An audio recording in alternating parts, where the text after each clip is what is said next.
Queridos alumnos, bienvenidos a la presentación de la primera parte del segundo apartado de nuestro sexto tema, la evolución industrial en España, específicamente la industria española a partir de 1855 y hasta 1975, que en vuestro libro cubriría las páginas entre la 204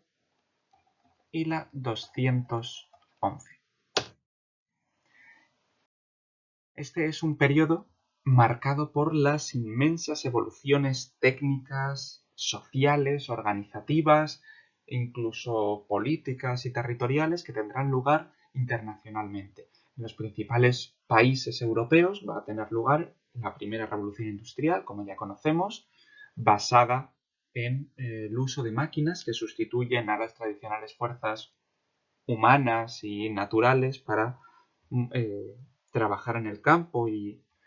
realizar diferentes tareas, como por ejemplo en este aserradero movido hidráulicamente, para llegar a un nuevo modelo en el cual son las propias máquinas las que ejercen esta misma fuerza. Comenzando, por supuesto, por la máquina de vapor, que tendrá sus aplicaciones en la agricultura y especialmente en los transportes, dando origen a los ferrocarriles, cuya red empezará a interconectar los diferentes territorios, primero nacionales y después internacionales, cambiando radicalmente la forma de relacionarse entre unos países y otros, especialmente en el ámbito social y económico, pues permite el transporte de mercancías y de personas a unos niveles antes totalmente impensados. No hay más que ver este mapa para comprender que el foco de esta industrialización va a estar en Inglaterra y después, como las ondas de un lago, se va a ir expandiendo progresivamente, primero a Holanda, Alemania, Francia, posteriormente a España, Portugal, Italia, Grecia, Rusia, etc. A España, por lo tanto, va a llegar de manera más tardía, llegará a partir de los años 50 del siglo XIX. Se suele utilizar como fecha el año 1855. En cualquier caso, a mediados del siglo XIX comienza a llegar esta industrialización a España. No es revolución industrial como tal, pues esa es la que tuvo lugar en Gran Bretaña, sino industrialización, que es la recepción de todos estos avances. Pues no son desarrollos locales, sino que los importamos del exterior, sobre todo de los propios ingleses, pero también de franceses y belgas. España tenía una serie de condicionantes, como ya conocemos, que podrían ser entre ellos la estructura agraria, el hecho de que las tierras estaban muy mal repartidas, como ya hemos visto, una gran cantidad de latifundios al sur y unos minifundios muy pequeños improductivos al norte, que hacían que las personas de clase más alta, económicamente más pudientes, se volcasen en comprar tierras en lugar de invertir en producción industrial, con lo cual no había una motivación adecuada y se carecía también de una burguesía industrial fuerte que introdujera todos estos avances. Sin embargo, a mediados del siglo XIX comienza a entrar de forma fragmentada y en unos puntos muy concretos, fundamentalmente en Cataluña, donde se desarrollará la industria textil. Vemos, por ejemplo, las colonias industriales que originariamente estaban siempre localizadas cerca de cauces de ríos, pues su principal fuente de energía era hidráulica, era como movían las fábricas, y también aquellos puntos vinculados a la minería, que primero va a estar en Andalucía, vemos las minas del Río Tinto en Huelva, pero también sobre todo en Asturias, donde se encuentran los grandes depósitos carboníferos, fundamentales, como ya hemos dicho, para la industrialización. Pues esta primera revolución industrial va a basarse en el vapor obtenido por las fuentes de carbón. Por lo tanto, los núcleos industriales de España van a ser en primer lugar Cataluña, después Andalucía, Málaga, para las empresas pesadas, que posteriormente se pasan al norte, a Asturias por el carbón y al País Vasco por la gran vitalidad económica de Bilbao, que además permitía un comercio marítimo. Esto va a estar impulsado por la llegada del ferrocarril, que igualmente afectará a España. La primera línea de la península, del territorio peninsular de España es la línea Barcelona-Mataró, precisamente en esta zona industrial catalana. Poco después se establecerá en Madrid, con la propia estación de Atocha. España va a atravesar una serie de fluctuaciones políticas y sociales a lo largo del siglo XIX y del siglo XX que van a condicionar el desarrollo industrial. La primera fecha importante es 1850-1855, que es cuando la industrialización viene de forma tímida y progresiva, pero poco a poco se va introduciendo en España. El cambio de siglo, finales del XIX, principios del XX, va a ser por un lado un momento de inestabilidad social, pero va a suponer también beneficios económicos, por ejemplo, por la llegada de capitales repatriados cuando se pierden las últimas colonias. Los famosos indianos que vuelven de Cuba, fundamentalmente con las fortunas que habían hecho allí, y que invierten ese dinero en España. A partir de ese momento, los años 30 va a ser un momento de crecimiento hasta el parón que supone, mediados de los años 30 hasta prácticamente los años 60, desde luego hasta los años 50, que será la guerra civil y la posguerra, que supondrá una gran pérdida humana, destrucción de infraestructuras, daños en las ciudades, en las vías de comunicación, en las fábricas, aunque se intenta mantener todo lo posible la producción orientada sobre todo a la guerra. Vemos, por ejemplo, esta farmacia que mantiene su venta en Madrid pese al sitio que sufría, pero que dará después pie a una profundísima posguerra que durante todos los años 40 supondrá que España pierde prácticamente toda la industrialización que había adquirido y se convierte de nuevo en un país eminentemente rural, en el cual el peso de la industria es muy minoritario. Sobre todo, vinculado a ello, España comienza un periodo de autarquía con el franquismo, en el cual va a estar aislado internacionalmente y por lo tanto no va a tener una industria competitiva, no va a recibir los nuevos adelantos, no va a potenciar la innovación, pues no tiene una industria extranjera con la que competir, etc. Será a partir de los años 60 del siglo XX cuando España comienza a abrirse al exterior, tanto política como social como económicamente, produciéndose lo que se conoce como el periodo del desarrollismo, en el cual se potencia la industria española, crece enormemente la potencia productiva del sector secundario, vinculado a algunas industrias estatales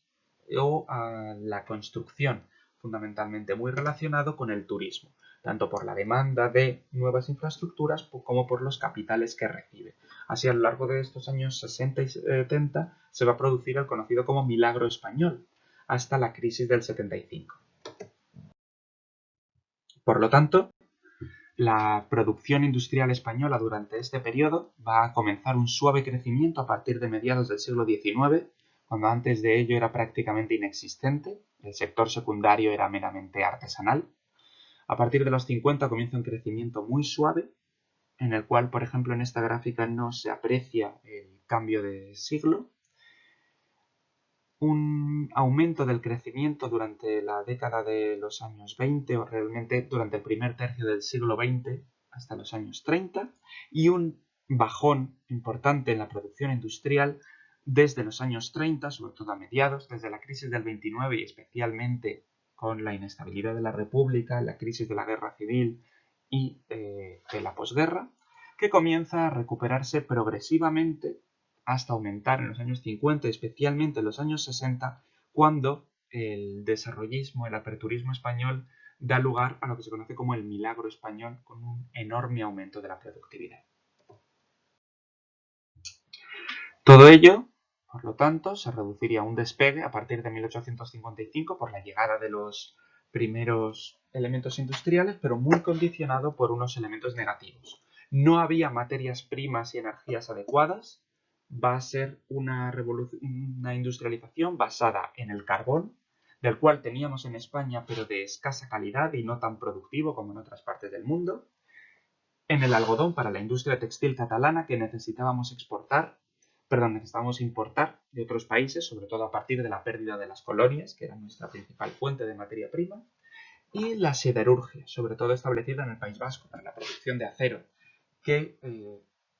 va a contar con materiales que va a poder vender a otros territorios. La inversión va a ser escasa, no hay una clase burguesa dedicada a invertir en la industria, como habrá, por ejemplo, en Inglaterra. España estaba endeudada y sobre todo quienes conseguían dinero preferían comprar tierras de cultivos para vivir de las rentas de las tierras, como los nobles, en lugar de dedicarse al peligroso juego empresarial. Y también había una escasa demanda por el hecho de que la población estaba empobrecida y no había una demanda de productos industriales. La tecnología era atrasada, con lo cual había que importarla, lo cual implica mayores gastos. La situación exterior difícil,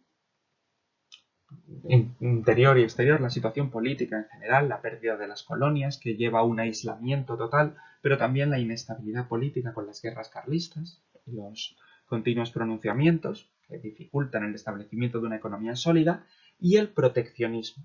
La política proteccionista llevada a cabo, sobre todo por los gobiernos moderados durante el siglo XIX, que predominaba que hacía predominar el producto nacional imponiendo grandes aranceles, es decir, altos impuestos, a los productos que venían del exterior. A partir del cambio de siglo comienza un crecimiento hasta los años 30, en el cual aumenta la disponibilidad de minerales, lo cual permite explotarlos mejor y desarrollar la industria. Decae la exportación, es decir, se vende menos y se puede aprovechar más en el territorio español. Todo ello debido fundamentalmente a la situación internacional, es decir, el aislamiento de España, que hacía que no se vendieran los productos con lo cual se podían utilizar, y el estallido de la Primera Guerra Mundial y la posterior crisis, que privó a España de un mercado exterior pero permitió aprovechar estos productos. Creció además la inversión de capitales por la repatriación de dinero procedente de las colonias, es decir, aquellos que vivían en las colonias y volvían trayéndose su fortuna con ellos o simplemente sus ingresos, y por la Primera Guerra Mundial, en la cual España fue neutral y se benefició vendiendo pertrechos, alimentos, armas a los diferentes combatientes, lo cual no enriqueció a la población, pero sí a las clases industriales.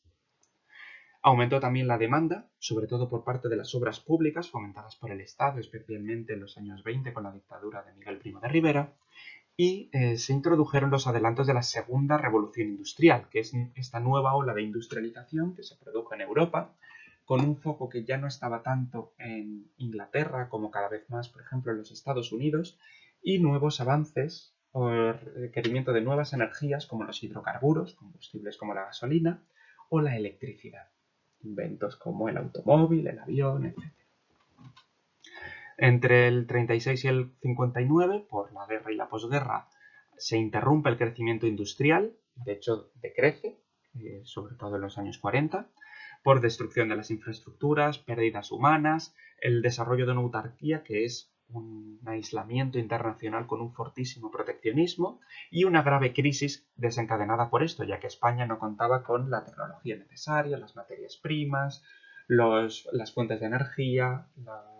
el personal especializado, etcétera, etcétera. Con lo cual comienza una crisis que hace que en el 53 se suavice la autarquía y en el 59 y en los años 60 se abra internacionalmente. Es la época que se conoce como el desarrollismo. Se liberaliza el mercado, es decir, se permite mayor libertad en lugar del control férreo por parte del Estado que habíamos tenido anteriormente. Aumentará la inversión, pues es un momento en el cual el capitalismo mundial está creciendo y las grandes multinacionales, es decir, las empresas que tienen sede en otros países y se expanden por diferentes territorios, se van a fijar en España, donde van a invertir porque había una población que demandaba productos industriales y ellos podían satisfacer esa demanda. Se produce exactamente lo mismo, por lo cual hoy en día muchas empresas prefieren irse a otros países. Los costes de establecimiento eran bajos, la mano de obra no era conflictiva y exigía unos sueldos bajos. Había incentivos estatales, es decir, el propio Estado potenciaba que se establecieran nuevas industrias a base de recortes en los impuestos, etcétera, etcétera. Y había un capital para invertir procedente del turismo que se va a desarrollar paralelamente a este crecimiento industrial y va a ser fundamental para el desarrollo español.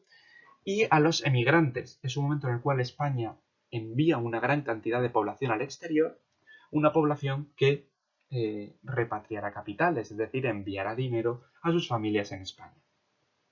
Todo ello lleva a una mejora del nivel de vida, que a su vez supone un crecimiento de la capacidad de compra y por lo tanto de la demanda industrial y por lo tanto de los beneficios industriales, una mejora técnica que limita la dependencia del exterior y se aprovecha la energía barata y el fomento estatal que se produce durante este momento. Todo ello terminará en el 75 con la crisis debido a los cambios políticos y a la crisis mundial del 73 debido al petróleo. La evolución de la industria está marcada por una serie de etapas que se conocen como las revoluciones industriales, la primera, la segunda y la tercera. La primera revolución industrial, la original por así decirlo, que tuvo lugar en Inglaterra a finales del siglo XVIII, principios del siglo XIX, se basa en la máquina de vapor, fundamentalmente, la máquina de vapor de Watt que tenemos aquí, que gracias a la combustión del carbón permitía mover diferentes máquinas. Va a emplearse sobre todo para las industrias pesadas, el acero, la siderurgia, que está vinculada a la producción de las mismas máquinas de vapor y a los transportes, fundamentalmente los ferrocarriles y los barcos de vapor, todos ellos construidos además de acero, con lo cual era una industria que se retroalimentaba. Y también otro tipo de actividades más fácilmente mecanizables, como la industria textil. Va a estar unida a un proletariado amplísimo, en muy malas condiciones, sin regular, sin una legislación que lo protegiera, sin ningún tipo de formación y visto como prescindible, lo cual hacía que sus condiciones de vida fueran ínfimas. Después, con la segunda revolución industrial, comienza un sistema de trabajo en cadena, una aglomeración industrial en la cual en una misma fábrica se realizaban todas las fases del proceso, con una serie de trabajos sin necesidad de cualificación, muy simples, muy divididos, de forma que cada persona pudiera hacerlo y el resultado final no requiriera que nadie fuera necesariamente capaz de hacer todas las fases del proceso. Esto tuvo su máxima extensión con el Fordismo, el sistema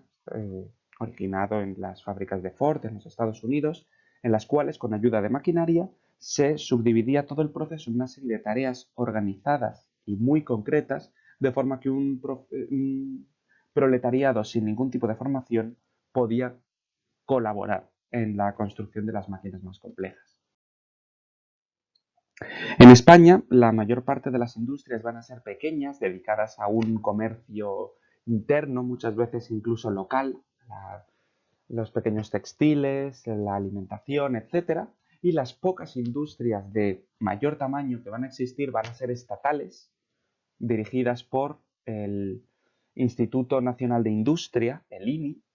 o filiales de multinacionales, empresas extranjeras que venían a extender sus actividades en España.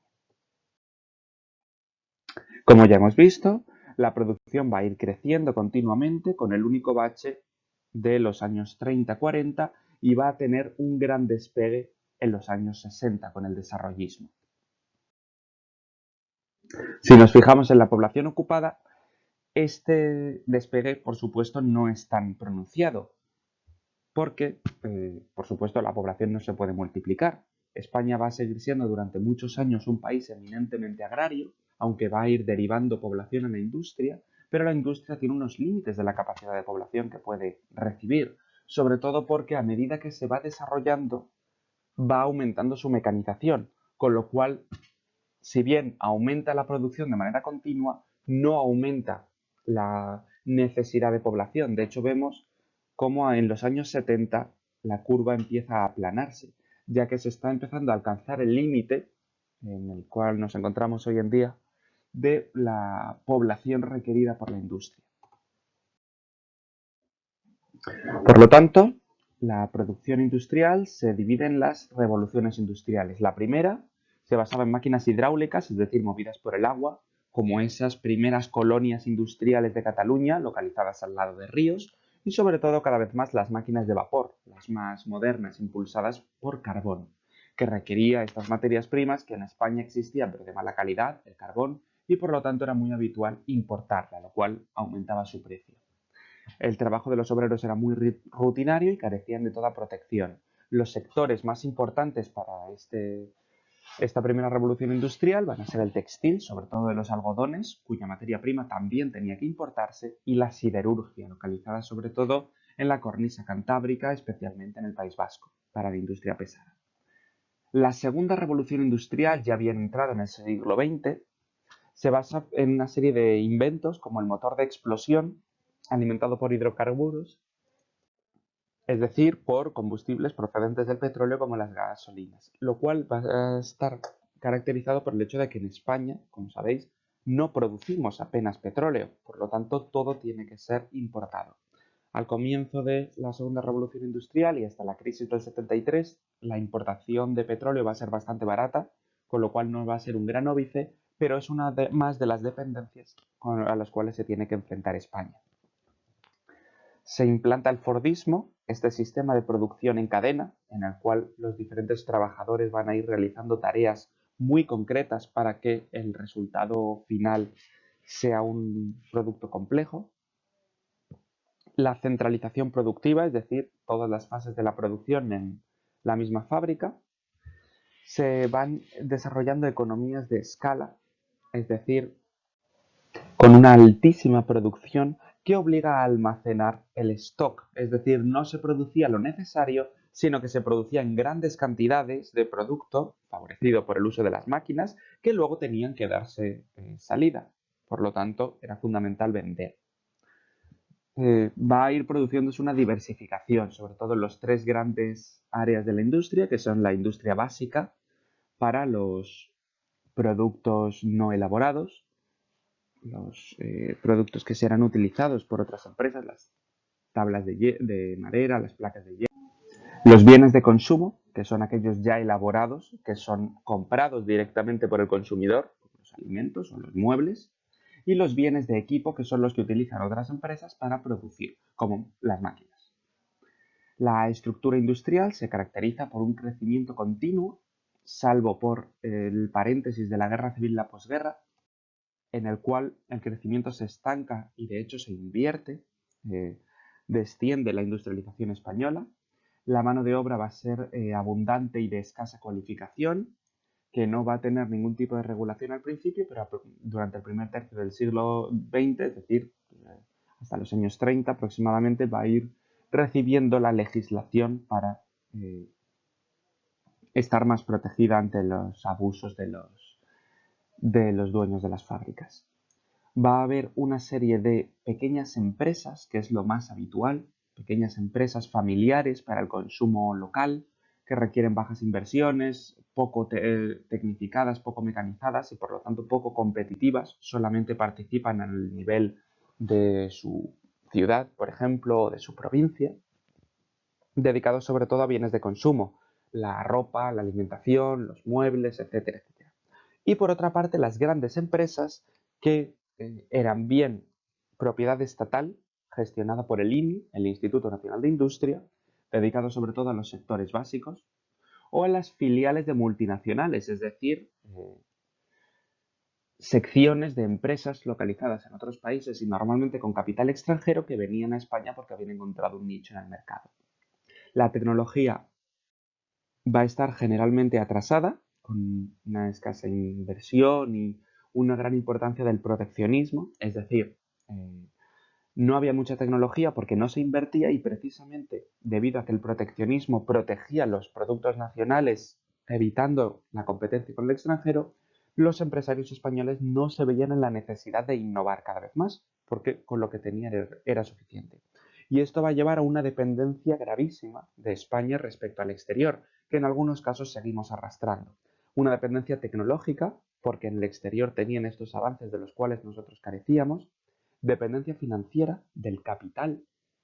proveniente de otros países y dependencia energética, sobre todo por el petróleo y posteriormente el gas natural, que como hemos dicho no se produce en España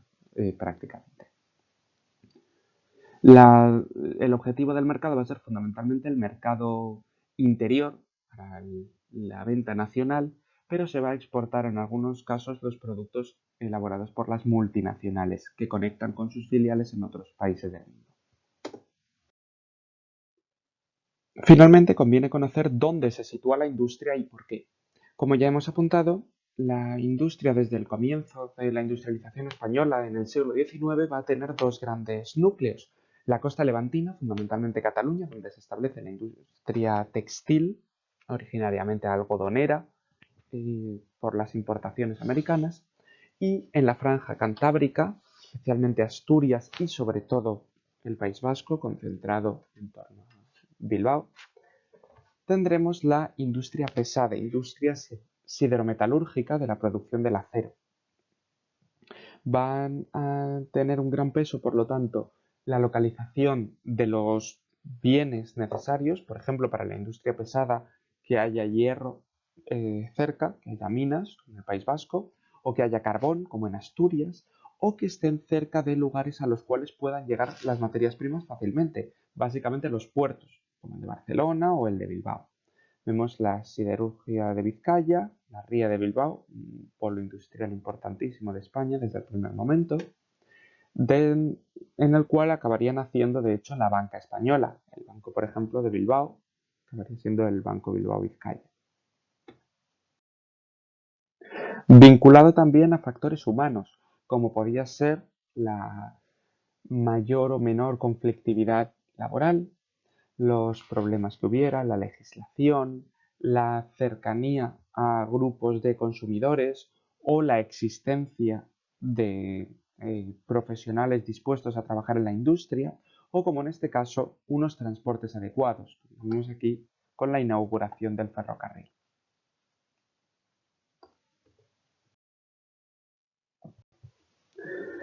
Finalmente, hay otros factores que influyen, como es el hecho de las grandes ciudades, que siempre atraen industria debido a que son zonas activas, ejes de comunicaciones, lugares en los cuales se reúne una gran cantidad de población, con formación, con capitales, con inversiones, etc. Fue el caso fundamentalmente de Madrid, que sin tener materias primas cercanas ni estar evidentemente en un puerto, alcanzó un gran desarrollo industrial precisamente por ser la capital de España, lo cual lo vinculaba con los centros de poder, por atraer a todo tipo de empresas, por tener grandes capitales y por ser el centro de la red de comunicaciones radial de España. Por todo ello, la distribución de la industria en España fue desde el primer momento claramente desigual, de la misma forma que todo lo relacionado con la actividad económica, el dinamismo y la población, que es mucha mayor actividad en las zonas periféricas, en la franja cantábrica y la levantina, y en el centro, en Madrid, mientras que el interior peninsular estaba mucho más abandonado. Por ello, se establecieron una serie de políticas para tratar de proteger la industria. La política industrial española va a ser, desde sus orígenes, proteccionista, potenciando la industria española frente a las amenazas de la industria extranjera con la que igual no podía competir, como ya hemos apuntado, pero además, especialmente durante el franquismo, se va a establecer una política de desarrollo industrial, creando los polos de desarrollo y los polos de promoción industrial, aquellos puntos en los cuales se intentaba establecer la industria. Vemos que está esta zona designada como área de expansión industrial precisamente porque es el área que no tenía apenas industria naturalmente. Se crearán los llamados polos de desarrollo, que son una serie de ciudades seleccionadas a las cuales se les proporcionaban beneficios económicos, reducción de impuestos, oferta de subvenciones, de formación, etcétera, para tratar de desarrollar la escasa industria que ya existía. Otro elemento serán los polos de promoción, en los cuales se intenta crear industria en zonas que prácticamente no tenían, pero que tienen las características necesarias para poder desarrollarla adecuadamente, como es el caso de Burgos o de Huelva. Esto va a llevar a la creación de una serie de áreas industriales en las cuales se concentra la industria muy claramente y que cuando se unen van formando ejes industriales como el eje del Ebro o el eje del Guadalquivir o el eje de Levante o los ejes de descongestión de Madrid hacia Alcalá de Henares, Guadalajara o hacia Toledo, hacia el sur. Algunos núcleos más o menos aislados, Zaragoza, Valladolid, Sevilla, que son polos de desarrollo, por eso vemos que tienen, sin estar en la costa ni ser, por supuesto, la capital, tiene una industria mayor por ser estos objetivos de desarrollo. Casos como Puerto Llano, en las mismas circunstancias.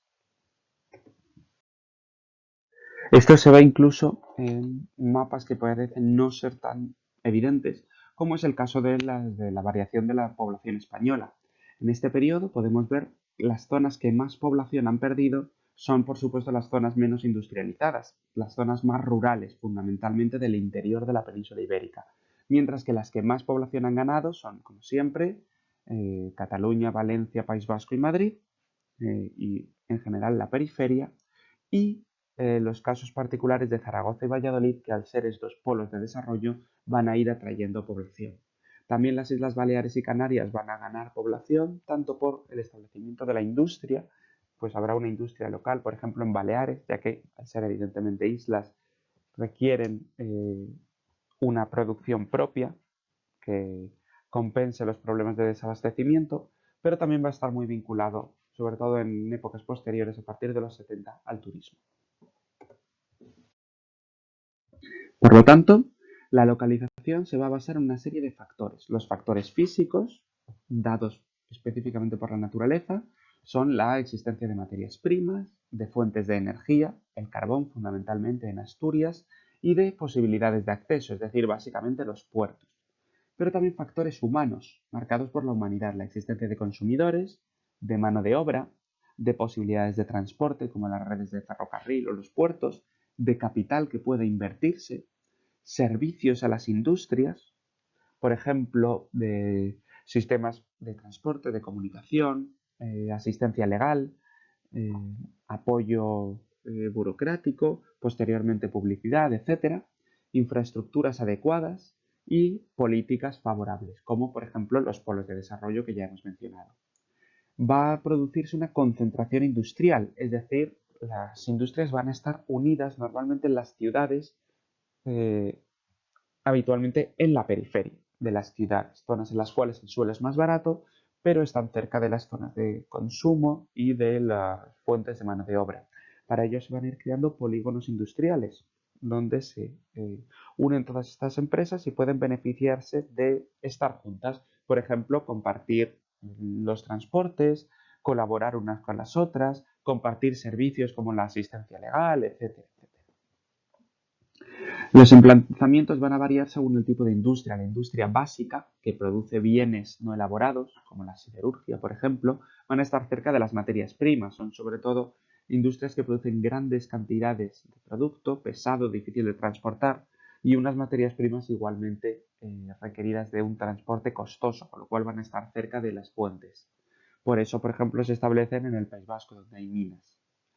o cerca de la energía o cerca de los puertos, como ya hemos dicho. Es decir, todo lo que facilite el transporte para evitar el encarecimiento de los productos. Las industrias de consumo van a estar cerca de los consumidores, es decir, en las periferias de las ciudades y en los polígonos industriales bien comunicados para poder llegar fácilmente a estos consumidores.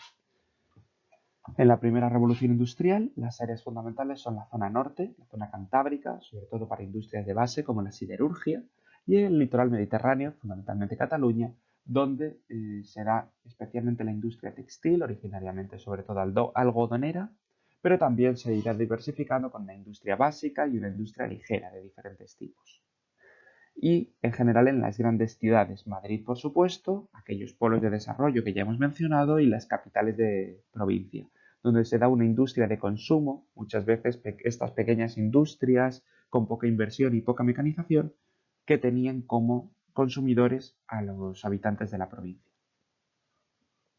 Durante los años 60 se va a intentar difundir la industria para tratar de reducir estos grandes desequilibrios que existían. Se producen deseconomías de congestión, lo que quiere decir que el hecho de estar congestionada, que estuvieran todas las industrias juntas, deja de ser económico. Se hace la competencia, se encarecen los suelos,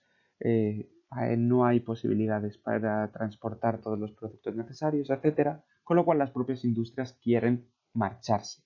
Además, desde el gobierno se intenta distribuirlo a través de las políticas de desarrollo, ejes de difusión nacionales o regionales, es decir, estas líneas que intentan a lo largo de carreteras o de vías de tren esparcir la industria para que no esté tan concentrada,